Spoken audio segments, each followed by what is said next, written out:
So you watched an inspiring YouTube video of somebody training for a marathon, and then you decided to follow the Utah girls on Instagram. That wasn't enough, so you read Born to Run, and now you're here, and you want to run. Congrats. Round of applause. Before you head out that door though, like all hobbies, running does require a bit of an upfront investment, and it's not as simple as just heading out in a $10 pair of Walmart shoes and some comfy sweatpants and saying, Hey ho, let's go run 5 miles.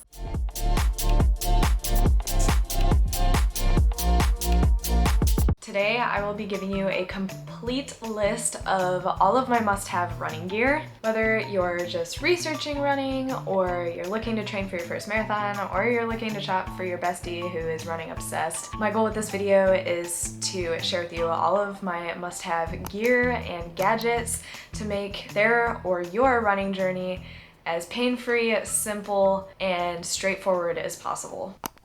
You do not need an $80 pair of Lululemon shorts. You do not need a $500 pair of Nike running shoes. You do not need an $1,000 pair of Normatec compression boots. Although all of these are super nice, they are absolutely not necessary to begin your running journey, and they are by no means required to call yourself a runner. Social media has this way of making us feel like we have to have all the same things that our favorite creators have, and even if the creators say that everyone is welcome, it's human nature. We compare. I'm guilty of it. I know every other creator and even just consumer out there is also guilty of it. I just wanted to put that little reminder in here that just because I'm gonna sit here and tell you exactly what I have does not mean you have to go blow your entire budget on all the things I'm about to list. In fact, I do not recommend buying everything on this list. Instead, buy 2 to 3 items at a time. I think it'll keep running fun and engaging and keep you inspired to go out there even years and years down the road when you are training for an ultra marathon or something. To make this video easy and fast so that way you can get through it as quickly as possible and go and buy your things, I'm going to break it up into categories. Per the usual, I will leave everything linked below in the running Bible.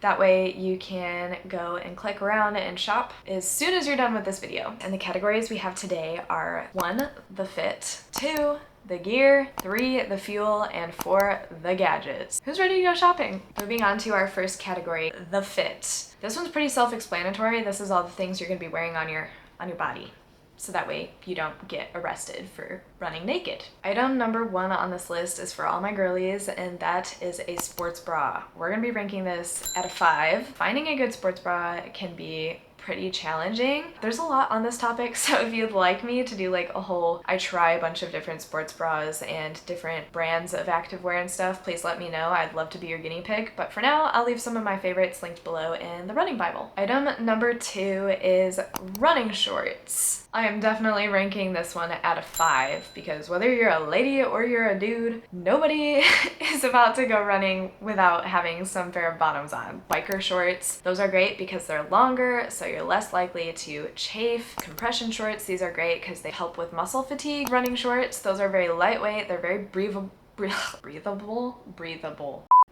There, I said it. My favorite pair of running shorts, and that's the 2-in-1. These shorts combine the biker shorts with the running shorts, so you have the flowy breathableness of your running shorts, but you have the anti-chafing or the protection against chafing like the biker shorts. Item number 3 is probably about to be very shocking to you, and that is running shoes. We are definitely ranking this one at a 5. If you buy only one thing off this list, please make it a good pair of running shoes. Go to a running shoe store, get your gait tested, get your arch looked at, and get some professional help in finding the best pair of shoes for you. Item number 4 is running socks, and I'm gonna rate these a 3. I do not care if it is a 3-mile run or a 20-mile run, I will be wearing my features. Running socks add cushion and they help prevent blisters because they are sweat wicking. Once you try them on, you cannot go back. Congrats, you made it through category 1, and now we're moving on to category 2, which is the gear. The fit is arguably the most important category. The gear is probably the second most important category, especially if you're training training for a marathon, 10K, half. Item number 1 is running hats, and I'm going to be rating this a 2. Running hats are definitely one of those optional running gear choices. Item number 2 is running sunglasses, and I'm gonna rank these a 3 or a 4. My favorite pair of running sunglasses is Gooder. They don't slip, they don't bounce, they're affordable, and they don't get stuck in my hair. They are worth the $20 for sure. Item number 3 is a running belt or a running vest. I'm gonna rank this at a 3. I personally prefer running with the belt, selfishly just because I don't like the tan lines that a vest would give me. But I also have a lot of friends that swear by the running vest, so I will leave their preferences down below in our running Bible. Item number 4 is a water bottle. We are gonna rank this at a 4 or a 5. Hydration is critical, especially in the summer or out on those long runs. If you are not gonna invest in a belt or a vest, then I would at least recommend getting a water bottle with a strap so that way you can hold it on your runs.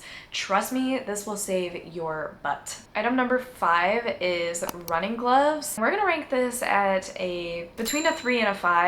So if you live somewhere where it snows a lot and it gets super cold, then I would highly recommend getting a good pair of sweat wicking gloves. Bonus if they're touch screen. Item number 6 is chafing cream, and I'm gonna rank this a 2. Running causes friction. Sweat has salt in it, and when your two thighs or anywhere rub together, it creates a runner's worst nightmare. Keeping some chafing cream in your back pocket may be a good idea, especially during summer training when you're going to be sweating a lot. Item number 7 is a rain jacket. I'm going to rank this between a 2 and a 4. If you don't love the idea of getting soaked on your runs, then I would definitely recommend this, but if you don't mind getting a little wet, then just know that marathon training does not stop for anything. If you have not been sticker shocked yet, hold on to your running belt because we still have 2 more categories. Category 3 is fuel. This includes my go-to supplements, my hydration, my fuel, my snacks, basically anything that helps me get out the door, run faster for longer, or recover from those really tough runs. As you can tell, the fuel is probably one of my favorite categories because I love food. To make things as simple as possible, I will break it into subcategories for you. And the first category we are going to start with is supplements. Disclaimer, I am not a doctor or professional nutritionist. These are simply things that have helped me, so if you suspect you might have a deficiency or have some health concerns, please seek professional care. If you're just an average, trying to be healthy person like me, then let's dive in. Number 1 on my supplements list is vitamin C. I'm gonna be ranking this a 5. Whether you're a runner or you just sit on your butt all day, we should all be taking vitamin C. Believe it or not, when you're training hard, you're actually more prone to illness. It does weaken your immune system. I've gotten sick, very sick, multiple times during marathon training blocks, and vitamin C has saved my butt every single time. The second supplement in our subcategory here is B12. I'm gonna rank this one a 4. Athletes almost are always low in B12, and I definitely notice a difference when I don't take it. So if you are experiencing those really hard afternoon crashes, or you're just not feeling as energized when you get up, I definitely recommend trying to take some sort of B12 vitamin. And number 3 is biotin and collagen. I'm gonna rank this one a 3 because it's not runner specific. Collagen supports your bone and your joint and your gut and your heart health. Biotin helps with your nervous system and your metabolism. So what more could a runner really ask for? Number 4 is vitamin D, and I'm gonna rank this a 4. Especially in those winter months, just taking one a day, or as advised by a pro, can make a huge difference in your energy levels and your overall mood. Number 5 is creatine, and I'm gonna rank this one a 4 or a 5. I'm gonna be straight up and honest with you. Up until recently, I had never taken creatine in my entire life. And then when Creagums reached out to me and asked if I would like to try one of their 30-day supplies of their orange flavored creatine gummies, I knew I had to try it. I didn't have high expectations, but I will say I've noticed a huge difference in my recovery time and my muscle repair, and it hasn't even been 30 days yet. I'll keep you posted, but I'm officially definitely a creatine advocate, so if you want to give them a try, today, Korea Gums is offering a free 30-day trial on their orange gummies. All you have to do is cover shipping. So whether you're training for a crazy race, leveling up your fitness, or just wanting to dial in on your supplements, this is a no-brainer in my book. And you guys know that I don't promote anything I don't believe in. Just something to think about. Definitely worth the investment. Number 6 is probiotics, and I'm gonna rate this a 3 or a 5. No, not absolutely critical, but for me it is 100% a non-negotiable. They have played a huge role in my overall health, and therefore it has directly impacted my running. Gut health talk is literally everywhere out there, so I won't sit here and try to over-explain it to you. Taking a good pro, post, or prebiotic, or all of the above could definitely benefit you. Moving on to our second subcategory, and that is hydration. There's only one item on this list, and that is electrolytes. I'm gonna be ranking this a 4 or a 5. When you run, you sweat. When you sweat, you are ridding yourself of all of the salts and the micronutrients in your body. Electrolytes help replace those and aid in recovery, as well as prevent painful cramps. I personally use Liquid IV at the moment, but I also love Element, so I'll make sure to leave both links below in our running Bible. Our third subcategory is fuel/snacks. To simplify, fuel equals anything I eat before, during, or after a run that help me feel my best. The first item on this list is the Honey Stinger waffles. I'm gonna rate this a 1. They are not necessary at all,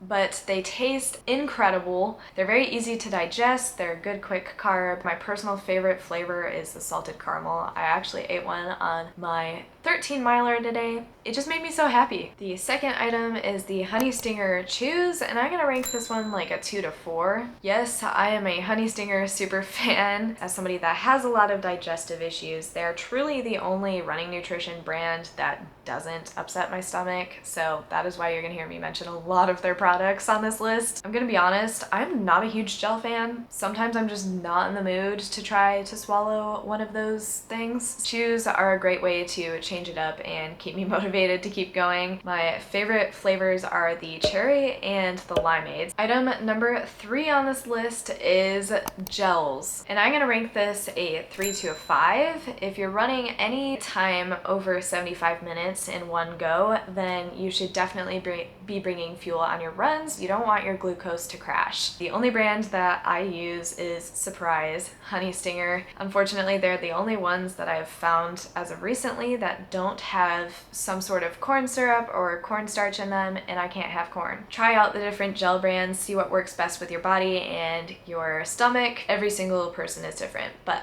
I will leave my favorites linked below just in case you want to check them out. Number 4 is protein bars, and I'm gonna rank these a 2. I am a protein bar girly. They are my weakness, they are my candy, and the fact that I'm getting an extra 12 to 20 grams of protein is just The icing on the cake. They are not necessary, but they are great for all of us busy athletes out there. Some of my favorite brands are RX bars, Clean Eats bars. I think that's what they're called anyways.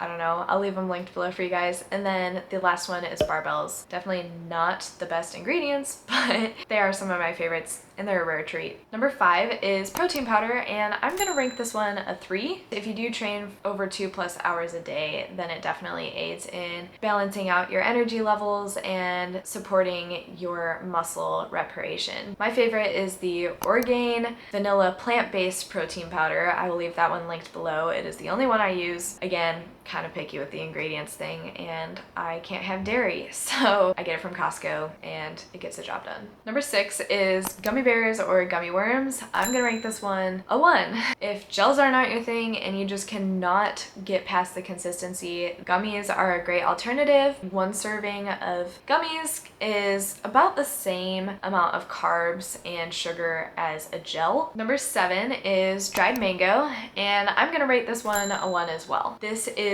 my favorite gel alternative. The natural sugars and the carbs are probably one of my favorite boosts of energy out there on my long runs. My favorite brand is the Kirkland Signature Organic No Sugar Added Dried Mango. That is a mouthful. It's a little bit on the pricier side as far as dried mango when you compare it to a $1 gel or a $3 gel. It actually is a pretty affordable fuel source. Congrats, y'all! We have made it to category 4, and that is the gadgets and the recovery tools. This is all the tech and the tools that make running easier and more pain-free. Let's dive in. I have this broken into 2 subcategories. So the first is going to be the gadgets, and the second is going to be the recovery tools. Subcategory number 1 is the gadgets. These are the tech items that I actually wear on my runs. They're just the things that make running simpler, easier, more accurate, safer, and more hassle-free. And the first is Shox headphones, and I'm going to rate these out of 3. Shox are bone conducting, so I can hear everything that is in front of me, behind me, to the side of me,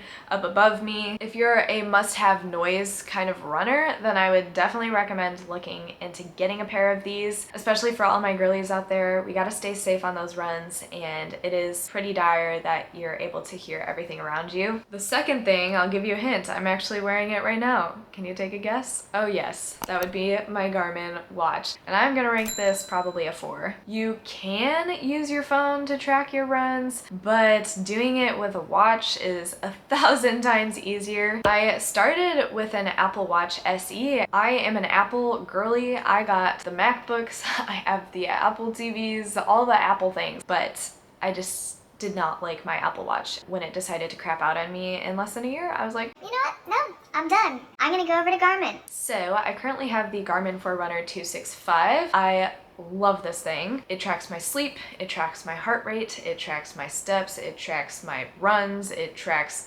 basically everything you can think of. You can create workouts, you can build plans, you can keep a list of all of the gear that you have. Heck, you can even swear at it when it tells you that you got a performance level of -2 when you felt really good. An Apple Watch or a Garmin watch or some sort of something to track your runs is a worthy investment. An expensive one. But definitely worth it. All right, we are on the last subcategory, and that is recovery tools. There are so many recovery tools out there. It is actually unreal. It can definitely be super overwhelming, but I'm here to assure you, you do not need the kitchen sink. Your best forms of recovery are actually going to be food and fuel. That said, here are a few of my favorite recovery tools. No promises that they will prevent injuries by any means, but I do use each of these almost daily and they do help. The first thing I use is Epsom salt, and I'm gonna rank this a 2. Most people are low in magnesium, especially athletes. Yeah, you guessed it, we sweat it out. Epsom salt contains magnesium, and magnesium helps soothe sore muscles, it helps alleviate pain, it helps with sleep. If you're looking for a probably your most affordable recovery tool option out there, then I definitely recommend getting some Epsom salt and treating yourself to an Epsom salt bath, like maybe once or twice a week. The second thing is a foam roller, and I'm gonna rank this a 4. Yeah, you heard me right, a 4. I use my foam roller daily, if not multiple times a day. They are a great affordable option to help loosen some of those problem areas before or after runs. There's a lot of options out there, so I will leave my favorites linked in the running Bible. Number 3 is a foot massager ball, and I'm gonna rank this a 2. For my tight feet people, Me. these are super, super nice, especially after a long run when all of your muscles in your feet are just so tight and you just want to like rip them off. Yeah, this helps with that. Number 4 is a massage gun, and I'm gonna rank this a 4. This probably sounds dramatic, but I am not the same runner if I don't have my massage gun. And guess what I don't have right now? My massage gun. Even if you just invest in 2 to 3 recovery tools, I would definitely put this top of the list. Number 5 is booty bands. I'm gonna rank this a 2 or a 3. Glutes, glutes, glutes, and hips, hips, hips. Glutes and hips can be, well, a pain in the ass, literally. I am not even a physical therapist, and I can confidently sit here and tell you that most runners probably have some sort of glute or hip weakness or imbalance. Doing even just 3 sets of band exercises for your glutes or your hips a week, or using it for activation, can make a huge, huge difference and help kill some of those weaknesses. So definitely worth the $20 investment. Number 6 is actually sitting right behind me, and and that is a yoga mat. I'm gonna rank this a 2 or 3. I love yoga in long stretches, especially on my rest days. I know that there's a lot of runners out there that are anti-stretching, but you know what I say? F you. I'm just kidding. No, not really. But seriously, I have had so many incidences where I think stretching would have prevented an injury. Having a yoga mat inspires me and motivates me to get out there and do my stretches like a good girl. If you live in an apartment, or maybe all of your floors are really hard and you don't have any carpet, then this might be a good one to have on hand, especially if you don't want to trash your knees. Number 7 is ice packs, and I'm gonna rank this one a 4. The sad reality of being a runner is you never know when an injury might strike, so having 2 to 4 smaller ice packs on hand in the freezer at all times is definitely a good idea. The last thing on this list is compression socks, and I'm gonna rank this a 3. No, not necessary, but very helpful if you have tendonitis or you have Achilles issues or you have tight calves. The compression socks just kind of help with blood flow and circulation to those problem areas, which helps loosen the muscle. I have 2 pairs from a previous video, actually, from a brand called Arfits. I'll make sure to leave them linked below because I still use them to this day, and especially on those days after I feel like my feet are just really swollen from a run, they are the first things I put on my feet. Honestly, as I was listing all of these recovery tools, I was just thinking there's so many little hacks out there for recovery, and I feel like that would be just such a good video to do a deep dive on. So if that's something you'd be interested in, please comment below the one thing you struggle with the most. That way I can give some advice and share my thoughts and opinions on it. Shoot, that was a lot. If you did not already know halfway through this video that running is basically just a glorified way of spending money, I hope this video gives you a little bit of guidance and direction on what things you should be looking at getting as a runner or as you're just starting your running journey. And I hope it reminds you that your running journey is yours. You get to decide how you want to go about it. It is so easy to feel pressured into buying things that you don't actually want or need. And the last thing I want is for you guys to ever feel like I'm pushing products on you that I don't truly believe in or use myself. I know you could have chosen so many other videos out there on must-have running gear, but you chose me, you chose this channel, you chose this community, and I just want you guys to know that I'm so incredibly grateful for you. Thank you so much for being here. Thank you so much for clicking on this video of all the videos. And if you found this video helpful and would like to see more like it, please be sure to give this video a big thumbs up, and don't forget to subscribe to join the AP family. I love you all, and I'll see you in the next one. Bye!